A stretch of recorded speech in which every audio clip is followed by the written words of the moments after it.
스케치업을 처음 실행하면 이렇게 템플릿이 뜹니다. 여기 런 끄고 라이센스 끄고 맨 아래 템플릿 여기 들어가시면 우리가 선택해서 작업해야 될 화면을 미리 세팅할 수 있습니다. 보시면 간단한 예제 그래놓고 여기 뒤에 여기가 제일 중요해요. 피트 앤 인치. 간단한 예제 단위가 미터. 건축 디자인 피트 앤 인치. 그 다음에 건축 디자인 밀리미터. 그 다음에 건축 디자인 미터. 네, 이런 식으로 피트 앤 인치, 밀리미터, 미터 이렇게 되어 있습니다. 어반 플래닝 도시계획이죠. 피트 미터. 그 다음에 조경입니다. 조경 피트 미터. 자, 우드워킹이라고 되어 있네요. 우드워킹은 목공이죠. 목공 인치 밀리미터. 인테리어나 혹은 제품 디자인 쪽에 관련된 인치 밀리미터. 3D 프린팅에 대한 인치 밀리미터 이렇게 나옵니다.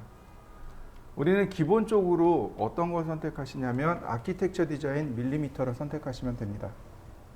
기본으로 선택되어 있을 거예요. 건축 디자인 그리고 기본 단위는 밀리미터입니다. KS에서 그러니까 우리나라 한국공업 규격에서 설계의 기본 단위는 밀리미터입니다 라고 못 박아놨습니다. 그러니까 기본 단위는 밀리미터를 찾으셔야 돼요. 그 중에 인테리어 밀리미터나 혹은 우드워킹 즉 목공 밀리미터나 아니면 여기 나와 있는 건축 밀리미터를 쓰시면 됩니다. 그래서 기본적으로 아키텍처 밀리미터 선택하시고 그 다음에 스타트 누르시면 됩니다. 한번 실행해 보시죠. 스케치업이 실행되면 이런 상태가 떠요. 위에 이렇게 풀다운 메뉴가 있고 그 다음에 이렇게 툴 메뉴가 있고 그 다음에 트레이라고 하는 부분이 이렇게 나옵니다. 보통은 이렇게 위쪽에 한 줄 툴 메뉴가 나옵니다. 이 아랫줄에 있는 건 제가 V레이에 대한 내용들만 끄집어내 놓은 거예요. 이거 오른쪽 버튼 누르면 여기 툴 메뉴가 나옵니다. 이렇게 툴 메뉴가 나와서 얼마든지 조절할 수 있어요. 카메라에 대한 툴 메뉴. 그러면 이렇게 카메라에 대한 툴 메뉴가 나오고 다시 드로잉에 대한 툴 메뉴 누르면 이렇게 드로잉에 대한 툴 메뉴가 이렇게 나옵니다. 자, 보시면은 라지 툴셋이라고 있습니다. 게팅 스타트는 바로 이 위쪽에 있는 얘를 말하고요. 그 다음 라지 툴셋이 누구냐면 바로 여기 왼쪽 그러니까 오른쪽에 있는 여기 있는 툴 메뉴가 라지 툴셋입니다. 그 다음에 V레이에 관련된 내용이 여기 이렇게 있고요. 그 다음 오른편에 있는 게 기본적인 트레이입니다. 그러니까 기본 정보를 보여주는 내용이 되고요. 자, 한번 이렇게 맞춰 보시죠. 이렇게 있는 분들은 그냥 넘어가셔도 좋고 이렇게 확인해서 그냥 넘어가셔도 좋고 만약에 이렇지 않은 분들은 한번 확인해 보시죠. 그 다음에 우리가 많이 써야 되는 것들이 누구냐면 바로 여기 있는 카메라 이렇게입니다. 여기 4개. 자, 첫 번째 걸 오빗이라고 합니다. 오빗 버튼을 누르시고 드래그 해보세요. 그러면 이렇게 화면을 돌려다 보실 수 있습니다. 한번 돌려보시죠. 레드축, 그린축, 블루축, X축, Y축, Z축, 레드축, 그린축, 블루축. 자, 드래그 해보시죠. 그러면 이렇게 화면을 회전시켜서 우리가 확인해 볼 수 있습니다. 제일 많이 사용하는 툴이니까 기억하시는데 굳이 얘를 누르지 않아도 됩니다. 휠을 드래그 해보세요. 그러면 오빗이 됩니다. 자, 한번 해보시죠. 자, 그리고 그 다음에 화면 이동. 자, 줌과 펜이네요. 핸드 툴과 돋보기 툴이 이렇게 있죠. 자, 얘는 펜이라고 합니다. 드래그 하시면 화면 이동이 일어나는 걸 확인할 수 있습니다. Shift 키를 누르고 있는 상태에서 휠을 드래그 해 보세요. 그리고 줌이죠. 드래그, 위아래로 드래그 하시면 되는데 굳이 그럴 필요 없이 휠을 위아래로 돌려보시면 됩니다. 그러면 줌인, 줌아웃이 일어납니다. 자, 한번 해보시죠. 항상 화면 제어는 잘 해야 돼요. 그 다음에 이제 여기 있는 마지막에 있는 이 버튼이 뭐냐면 줌 익스텐트입니다. 얘를 누르면 화면 맞춤이 이렇게 일어나요. 이렇게 화면 맞춤이 일어납니다. 줌 익스텐트는 단축키가 있습니다. 어떤 거냐면 컨트롤 시프트 알파벳 2를 동시에 누르시면 돼요. 컨트롤 시프트 2를 동시에 누르시면 줌 익스텐트가 일어납니다. 이렇게요. 그래서 이렇게 4개는 반드시 기억을 하셔야 돼요. 자, 한번 해보시죠. 지금부터 설명드릴 내용은 드로잉 명령어들입니다. 여기 있는 드로잉 명령어들, 툴 메뉴에 보시면 여기 있는 드로잉 명령어들입니다. 보시면 명령어 이렇게 뒤에 단축키들이 들어있어요. 이렇게 단축키가 있습니다. 이 단축키들을 외우셔서 쓰시면 훨씬 더 빨라요. 자, 먼저 라인입니다. 선을 그릴 때 사용합니다. 클릭하신 다음에 적당한 길이로 클릭. 그러면 선이 이렇게 그려지겠죠. 화면을 이렇게 돌려서 확인해 봅니다.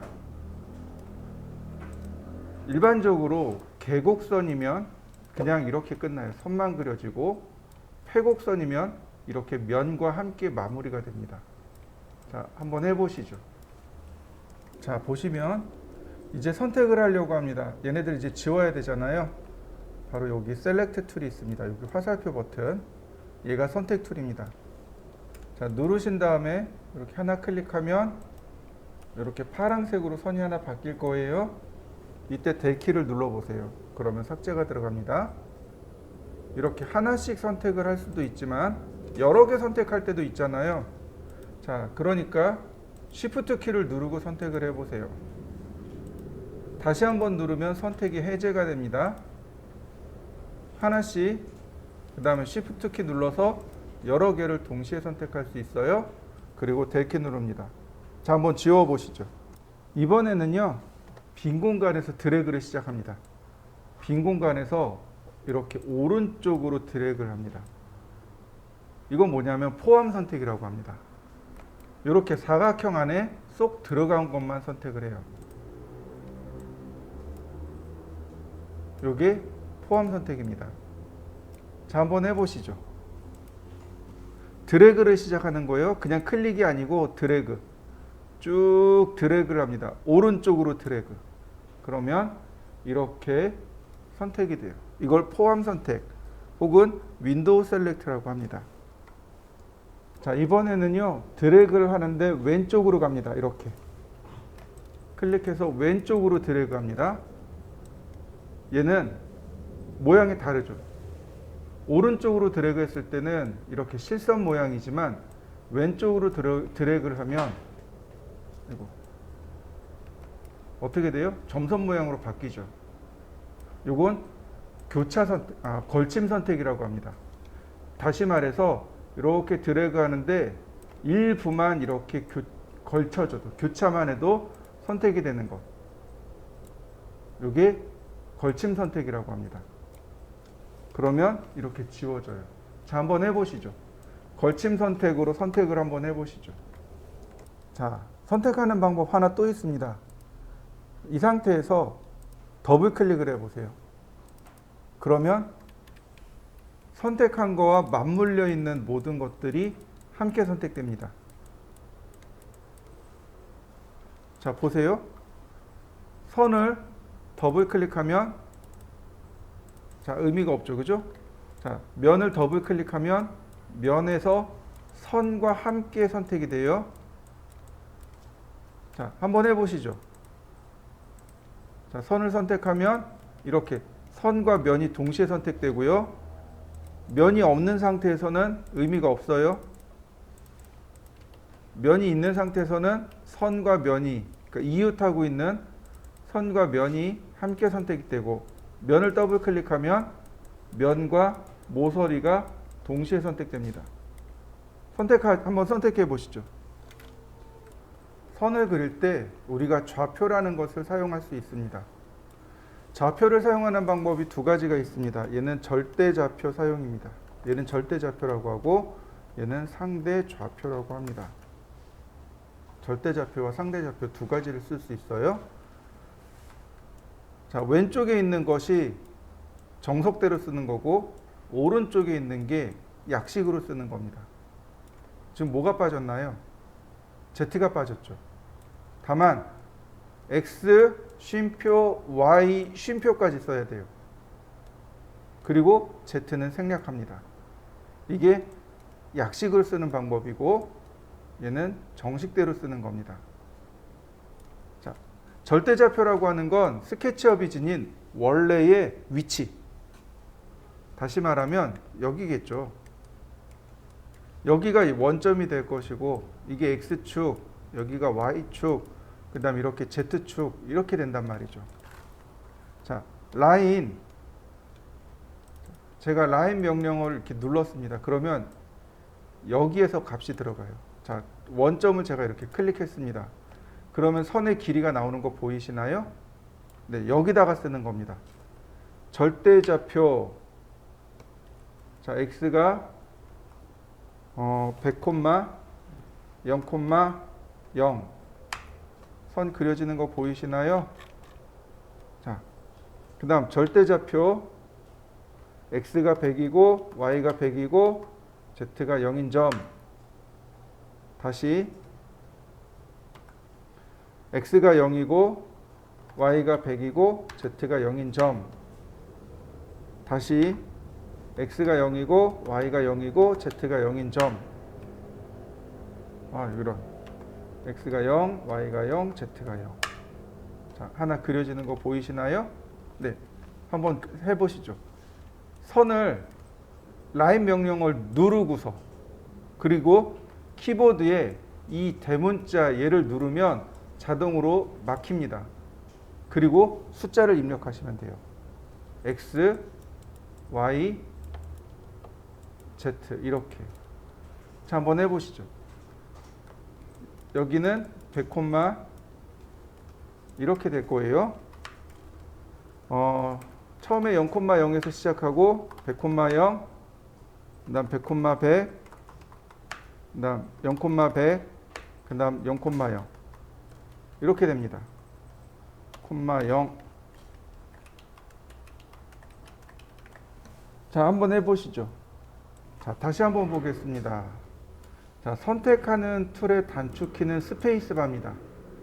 요 선택 툴의 단축키는 스페이스바예요. 예를 들어서 라인을 누르고 있다가 스페이스바 누르면 선택으로 바로 바뀝니다. 자, 똑같이 한 변의 길이가 100, 100인 사각형을 그릴 건데요. 자, 라인 시작점 클릭 후 여기서부터 얼마나 떨어져 있냐 이거죠. 즉 다시 말하면 여기가 원점이 되는 겁니다. 여기가 원점이 돼서 얼마나 이렇게 떨어져 있느냐, x의 거리로 떨어져 있고 y의 거리로 떨어져 있느냐, 이걸 따지는 게 상대좌표입니다. 상대좌표는 이렇게 작은 걸 쓰고요. 자, 똑같이 씁니다.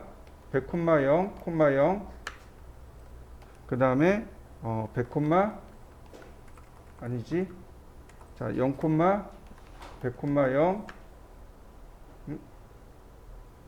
다시 100, 0, 그 다음에 0, 100, 0 다시 마이너스 100, 0, 다시 0, 마이너스 100, 0 그러면 이렇게 사각형이 그려집니다. 제가 적어 드릴 테니까 한번 해보세요. 자, 처음 시작점은 마우스를 클릭합니다. 클릭 후 이렇게 씁니다. 100, 0, 0.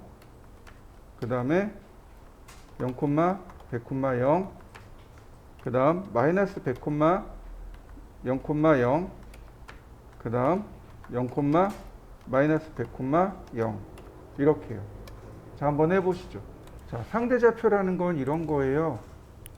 현재점에서 내가 지정한 바로 이 점에서부터 얼마만큼 떨어져 있냐. 이거를 얼마만큼 떨어져 있냐를 수평으로, 수직으로 거리를 따지는 겁니다. 이게 상대좌표예요. 조금 개념이 어렵죠. 예를 들어서 내가 이렇게 대각선으로 그릴 겁니다. 이렇게 보시면 이렇게 대각선으로 그릴 거예요. 그러면 이 점에서부터 이 점까지 얼마나 떨어져 있나요? 이쪽 방향으로는 100mm 떨어져 있고 이쪽 방향으로는 100mm 떨어져 있는 거죠. 자, 그러니까 이렇게요. 여기다가 100, 100, 콤마까지 씁니다. 그리고 엔터. 그럼 사선으로 그려지는 거 보이시나요? 네. 여기서부터 여기까지 이 길이와 이 길이를 입력한 겁니다. 자, 그렇다면 제가 이렇게 사선이 아니고 수평선을 그릴 겁니다. 수평선을 그릴 거예요. 라인. 그러면 여기서부터 여기까지 길이는 100이라는 걸 알아요. 그런데 높이는 얼마일까요? 0이죠. 그러니까 여기도 이렇게 씁니다. 100, 0, 그러면 이렇게 수평선이 그려지는 겁니다. 이게 상대좌표예요. 자, 이해되셨나요? 다시 한번 봅시다. 이렇게 선을 그릴 겁니다. 사선이죠. 그러면 선의 길이가 얼마일까요? 이 방향으로 100mm죠. 그리고 이 방향으로 다시 100mm죠. 맞나요? 그런데 잘 보세요. 이쪽이 커지는 쪽이죠. 이쪽은 작아지는 쪽이죠. 이쪽은 커지는 쪽이고 이쪽은 작아지는 쪽입니다. 맞나요? 네. 여기서도 마찬가지예요. 커지는 쪽, 작아지는 쪽. 그렇다면 여기서부터 여기까지 선의 길이는 100mm이지만 작아지는 쪽이네요. 여기서부터 여기까지 선의 길이가 100mm입니다. 그런데 커지는 방향이군요. 이해되셨나요? 네. 라인. 자, 소괄호 열고 마이너스 100, 100, 맞나요? 다시 봅니다. 자, 소괄호 열고 100, 100, 어떻게 되나요? 반대로 가는 거 보이시나요? 네. 상대적인 겁니다. 플러스 마이너스에 따라서 상대적으로 옮겨가는 거죠. 이렇게 보시면 돼요. 앞쪽이 어딜까요? 여러분들 입장에서 앞쪽은 여기죠. 근데 제 입장에서는 앞쪽이 어딜까요? 이쪽이에요. 왜 그래요? 바라보는 방향이 다른 거죠. 이게 상대적인 겁니다. 그러니까 상대적이라는 건 자, 똑같은 거지만 여기서 이렇게 그릴 거예요. 이렇게 갈 때는 마이너스 100, 100이었지만 이렇게 갈 때는요. 플러스 100, 마이너스 100 이렇게 돼버립니다. 보세요. 라인 소괄호 열고 자 100, 마이너스 100, 맞나요? 서로 진행하는 방향에 따라서 플러스 마이너스가 바뀌게 돼요. 이게 상대좌표입니다. 자, 너무 어려우니까 여기까지 하고요. 그 다음에 선을 그릴 때 이렇게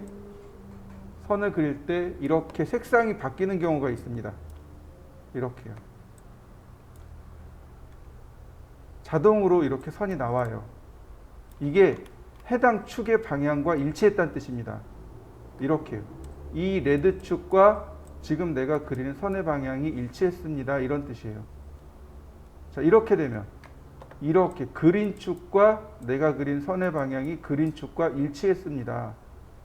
자, 이렇게 되면요. 블루축과 여기는 블루축이 일치했습니다. 이렇게 됩니다. 지금 언뜻 보기에는 여기는 가깝고 여긴 멀죠. 원근감 때문에 그렇습니다. 보세요. 자요. 여기는 가깝고 여기는 멀죠. 원근감 때문에 그렇습니다. 그리고 이렇게 놓고 그냥 여기다가 다이렉트로 숫자를 입력합니다. 100이라고. 이렇게 하고 100. 그러면 딱 100mm짜리 선이 그려집니다. 보세요.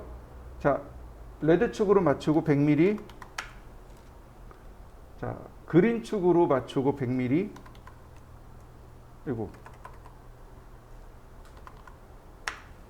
다시 레드축으로 맞추고 100mm. 그린축으로 맞추고 100mm. 그려지는 거 보이시나요? 그 다음에 나머지는 어떻게 해요? 대각선으로 클릭하면 원하는 대로 그려지는 거 보이시나요? 자, 한번 해보시죠. 사실은 이 방법을 훨씬 더 많이 사용합니다. 이렇게 라인은 우리가 직접적으로 여기다가 선의 길이를 입력해서 사용하는 경우가 훨씬 더 많습니다. 꼭 기억해 두시면 좋겠고요. 네, 이렇게 라인 명령어는 넘어가고요. 그 다음엔 보시면 이제 프리핸드. 자, 한번 해보시죠. 어려운 건 아니니까. 이렇게 프리핸드입니다. 이렇게 프리핸드. 내가 자유롭게 그리면 이렇게 자유롭게 그려진 것에 대해서 선이 그려지게 됩니다. 자, 한번 해보시죠. 다음 보실까요? 다음에는 사각형 그리기입니다. 사각형 그리기예요. 대각선으로 그립니다. 클릭하고 이렇게 대각선으로 두 점을 클릭하시면 됩니다. 자, 한번 그려보시죠. 대각선으로 클릭하시면 되겠습니다. 자, 다만 이 사각형은 좌표를 씁니다. 무슨 얘기냐면 한 변의 길이가 100이고 200인 사각형을 그릴 거예요. 클릭한 다음에 100, 200 그리고 엔터. 그러면 100에 200인 사각형이 그려집니다. 사각형의 경우는 이런 소가로나 대가로를 안 씁니다. 그냥 가로, 콤마, 세로 이렇게 쓰시면 돼요. 다시 봅니다. 클릭한 뒤에 가로 200, 콤마, 세로 200 그리고 엔터. 그러면 가로, 세로 200인 사각형이 그려집니다. 자, 한번 해보시죠. 자, 로테이티드 렉탱귤러입니다. 첫 번째 점, 그 다음 세컨 점, 그 다음 각도, 그리고 두 번째 점을 넣으시면 돼요. 이렇게요. 첫 번째 점, 그 다음에 각도와 거리 이렇게 들어갑니다. 한번 해보세요. 첫 번째 점, 그 다음에 100mm, 그 다음 두 번째 점 45도, 쉼표 200mm 이렇게 들어가는 거죠. 자, 한번 해보실까요? 먼저 가로의 길이를 입력합니다. 가로의 길이 150. 그 다음에 두 번째가 뭐냐면 각도입니다. 그리고 거리예요. 그러니까 여기다가 입력할 때 각도를 먼저 넣고 쉼표 길이를 입력합니다. 예를 들어서 60, 200mm. 그러면 60도로 돌아가고 선의 길이가 200mm. 이렇게 사각형을 그릴 수 있어요. 그 다음 서클입니다. 원이에요. 원입니다. 중심, 반지름. 중심, 반지름. 중심 쓰고 반지름 쓰시면 됩니다. 중심, 반지름. 자, 한번 해보시죠. 근데 가만히 살펴보면은요, 원을 가만히 살펴보면 이렇게 각져 있는 거 보이시나요? 네. 3D에서 원을 진원으로 그려버리면 메모리가 감당이 안 돼요. 그래서 정다각형으로 그리는 겁니다. 그래서 서클 명령을 실행할 때요. 자, 서클을 실행하면 제일 먼저 사이드가 나와요. 모서리의 개수를 몇 개짜리 원으로 그릴 겁니까? 라고 물어봅니다. 예를 들어서 12개요. 그리고 엔터, 중심,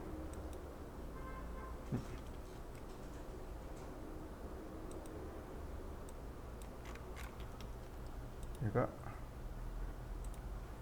네, 이렇게 다시 볼까요? 서클, 사이드 나와요. 12개, 그 다음 중심, 반지름. 그러면 12각형짜리 원이 만들어집니다. 자, 서클, 24각형, 중심, 반지름. 보시면 모서리의 개수가 달라지죠? 네, 이래도 상관없는 게 서클이잖아요. 네, 이거 이렇게 면이 이렇게 부드럽게 처리됩니다. 자, 한번 해보실까요? 자, 그 다음엔 정다각형 폴리곤입니다. 똑같아요. 그리는 건 먼저 사이드의 개수를 먼저 물어봅니다. 예를 들어서 오각형, 중심, 반지름. 오각형 만들어지는 거 보이시죠? 다시 볼까요? 12개, 중심, 반지름. 자, 서클도 마찬가지예요. 서클 12개, 중심, 반지름. 자, 왼쪽에는 폴리건으로 그렸고 오른쪽은 서클로 그렸습니다. 나중에 이거 3D로 이렇게 그리면 차이가 이렇게 나요. 서클로 그렸을 때 면은 부드럽게 나오죠. 폴리곤으로 그리면 면이 이렇게 각지게 나오게 됩니다. 자, 한번 해보시죠. 자, 다음 보시면은요, 이번엔 아크입니다. 여기 아크 그리는 방법이 4가지가 있어요. 자, 보시면 중심, 시작점, 끝점, 중심, 시작점, 끝점 이렇게 됩니다. 다시 볼까요? 자, 시작점, 끝점, 가운데점. 그리는 방법이 다르죠. 중심, 시작점, 끝점, 시작점, 끝점, 중간점. 중심점이 아니고 중간점입니다. 얘는 시작, 끝, 중간이에요. 그리고 얘는 시작, 두 번째, 끝점. 그리는 방법이 이렇게 3가지가 있습니다. 한번 해보시죠. 중심, 시작, 끝. 그 다음 시작, 끝, 중간. 시작점, 두 번째 점, 세 번째 점.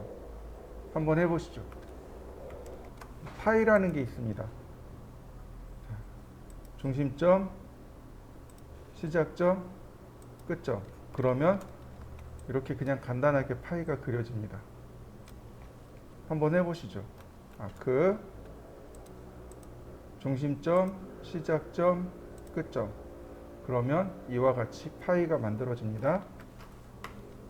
자, 파이도 마찬가지인데요. 사이드가 나와요. 아크 전부 다 명령어 누르면 사이드가 먼저 나옵니다. 모서리 개수를 먼저 물어봐요. 그래서 모서리 개수를 먼저 지정합니다. 예를 들어서 6개. 중심, 시작점, 끝점. 그러면 이렇게 육각형으로 모습이 만들어집니다. 간단하게 모형을 만들어 볼까요? 자, 모형 만드는 방법은 간단해요. 자, 우리가 여지껏 그렸던 얘네들 있죠? 얘네들을 가지고 형태를 만듭니다.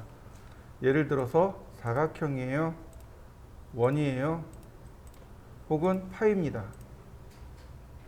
자, 이렇게 간단하게 만드시면 되고요. 그리고 나서 여기 있는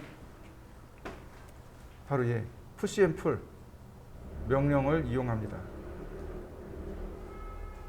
푸시 앤 풀 누르고, 자, 선택을 해주세요. 클릭. 그 다음에 돌출 높이 클릭. 선택하고 클릭, 선택하고 클릭. 그러면 간단하게 이렇게 3차원 도형이 만들어집니다. 자, 한번 만들어 보시죠. 자, 푸시앤풀의 장점은 이거예요. 이렇게 만들어진 거에서도 이렇게 그 크기를 늘리거나 줄이거나 할 수 있어요. 이런 식으로 크기를 늘리거나 언제든지 줄이거나 이렇게 작업할 수 있습니다.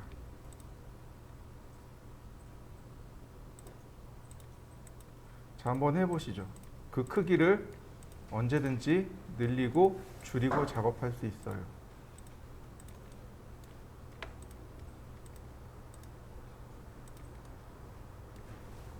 다시 볼까요?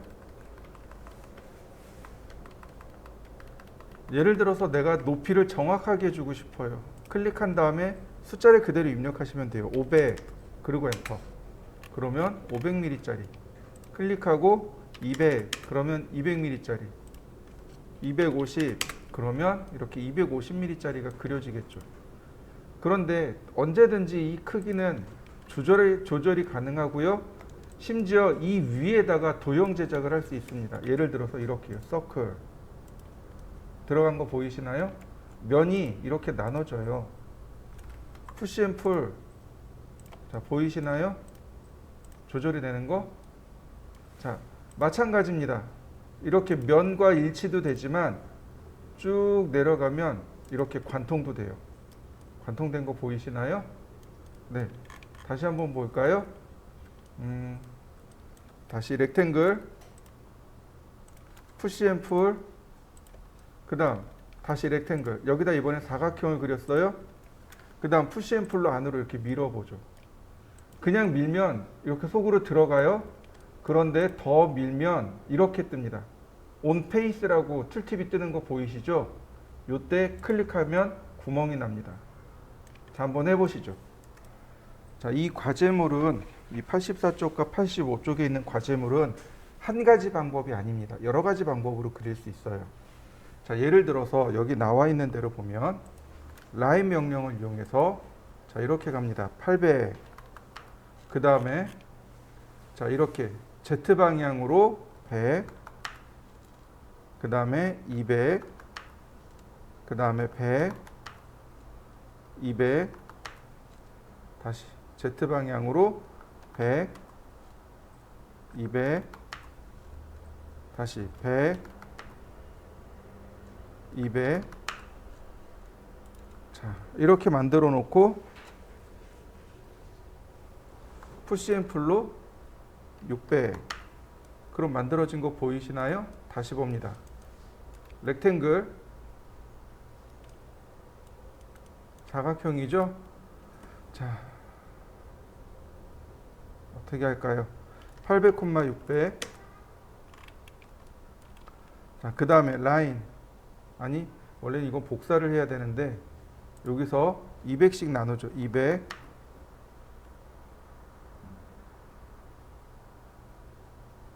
자, 다시 200. 다시 200. 아, 굳이 그럴 필요 없구나. 다시요. 렉탱글 800, 600 라인을 그리는데 중간점에서 이렇게 중간점으로 선을 그립니다. 중간점에서 중간점으로. 자, 푸시 앤 풀. 얘는 400, 얘는 300, 얘는 200, 얘는 100. 자, 똑같이 만들어진 거 보이시나요? 다만 얘는 어떻게 됐나요? 면이 나눠졌죠. 자, 그리고 또 하나, 여기 구멍 뚫린 거 보이시죠? 자, 보세요. 이레이즈 툴이 있어요. 이레이즈. 여기 이레이즈 툴인데 이레이즈 툴로 클릭해 주시면 모서리가 삭제가 됩니다. 자, 드래그 하셔도 돼요. 마지막으로 여기다가 선을 하나 더 그려줍니다. 그러면 면이 닫혀요. 그럼 어떤가요? 똑같이 그려진 거 맞습니까? 자, 두 가지 한번 해보시죠. 자, 보시면은요, 왼쪽은 하얗고 오른쪽은 회색이죠. 왜 그러냐면 면이 뒤집어져서 그래요. 보시면 이렇게 회색인 면이 뒷면이고요. 하얀색 면이 앞면입니다. 앞면, 뒷면 이렇게 나눠져서 렌더링을 해요. 물론 스케치업은 양면 렌더링인데 어떤 모델링 프로그램은 앞면만 렌더링하고 뒷면은 렌더링하지 않아요. 렌더링 타임이랑 그 다음에 용량 때문에 그런 일이 발생하는데, 근데 얘는 온전히 앞면이 나온 거고 얘는 온전히 뒷면이 나온 겁니다. 바꿀 수 있느냐 물어보면 물론 바꿀 수 있어요. 이렇게 면을 선택한 다음에 오른쪽 버튼 눌러보세요. 그러면 여기에 리버스 페이스라는 것이 있습니다. 리버스, 뒤집기, 면 뒤집기. 그러면 이렇게 면이 뒤집어집니다. 또 하나 선택하는 방법입니다. 잘 보세요. 자, 클릭하면 하나 선택하죠. 더블 클릭하면 면까지 선택됩니다. 그런데 내가 원하는 건 이거 전부 다 선택하길 원해요. 이거 트리플 클릭이라고 합니다. 3번 연달아 클릭하는 겁니다. 이렇게요. 다시 볼까요? 3번 연달아 클릭하는 겁니다. 하나, 둘, 셋 이렇게요. 그러면 객체가 동시에 다 선택이 돼요. 리버스 페이스. 그러면 면 뒤집어진 거 보이시나요? 자, 여러분들도 한번 선택을 해보세요. 더블 클릭이 아니고 트리플 클릭입니다. 3번 클릭을 하는 거예요. 그러면 이렇게 객체 전체로 선택할 수 있습니다. 자, 한번 해보시죠.